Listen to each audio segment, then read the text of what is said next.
A blessed day to everyone. Welcome to our daily podcast, Hope and Strength for the Journey.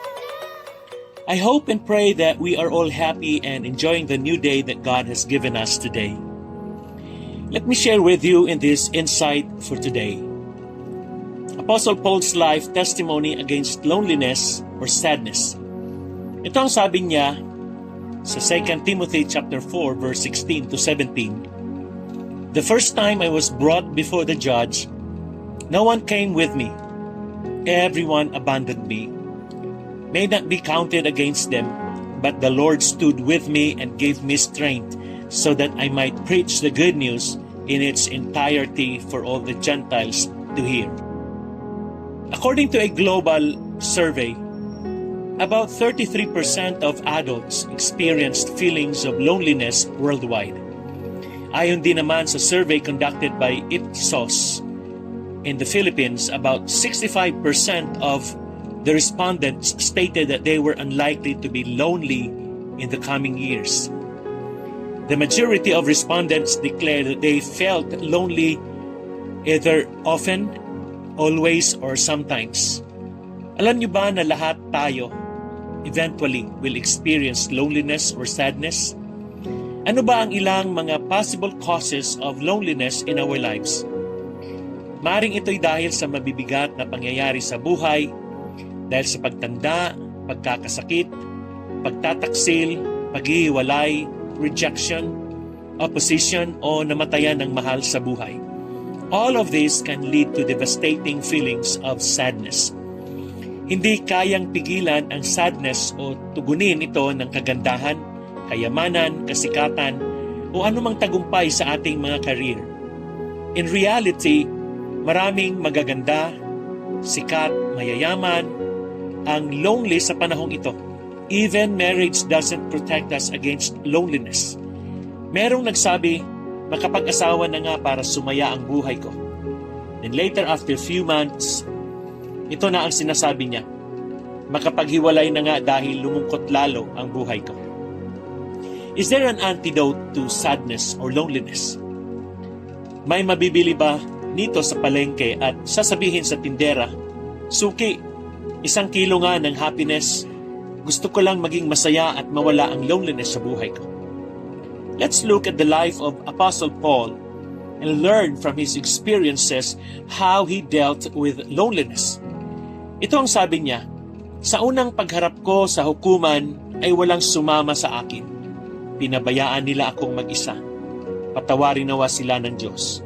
Ngunit sinamahan ako ng Panginoon at binigyan ng lakas upang makapangaral ng lubusan sa lahat ng hintil.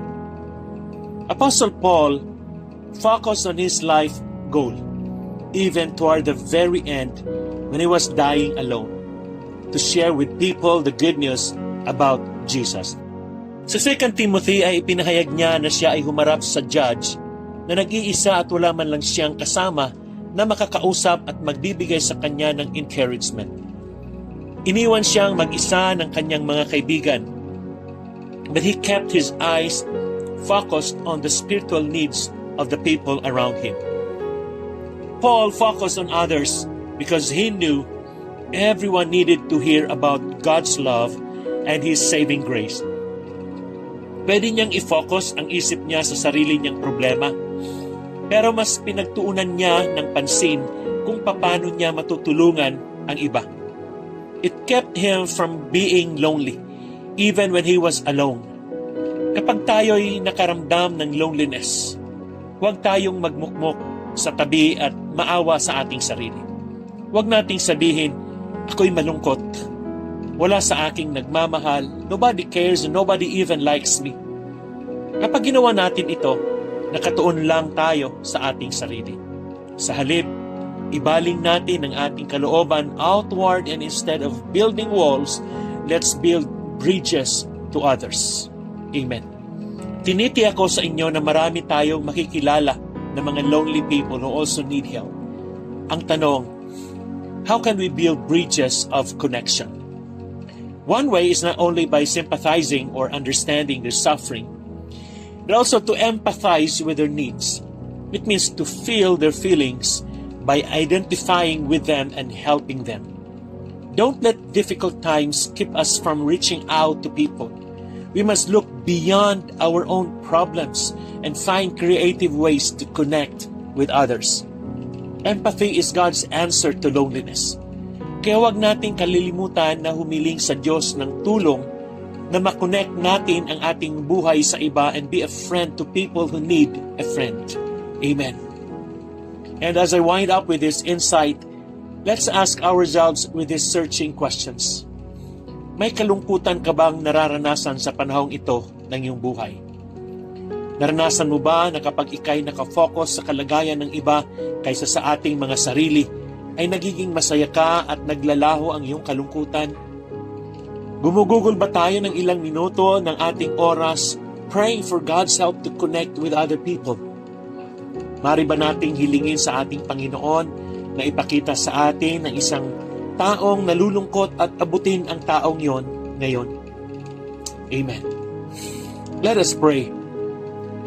Heavenly Father, we need your comfort as we are feeling lonely. Help us to remember that you see us even when others don't. Be with us through these trials we're going through. Help us to understand that one way to overcome loneliness is to focus on others who need our connection. Show us someone who's lonely and we want to commit ourselves reaching out to that person. This we pray in Jesus' name. Amen and amen. Good day po muli sa inyong lahat. God bless you and your family. See you again tomorrow.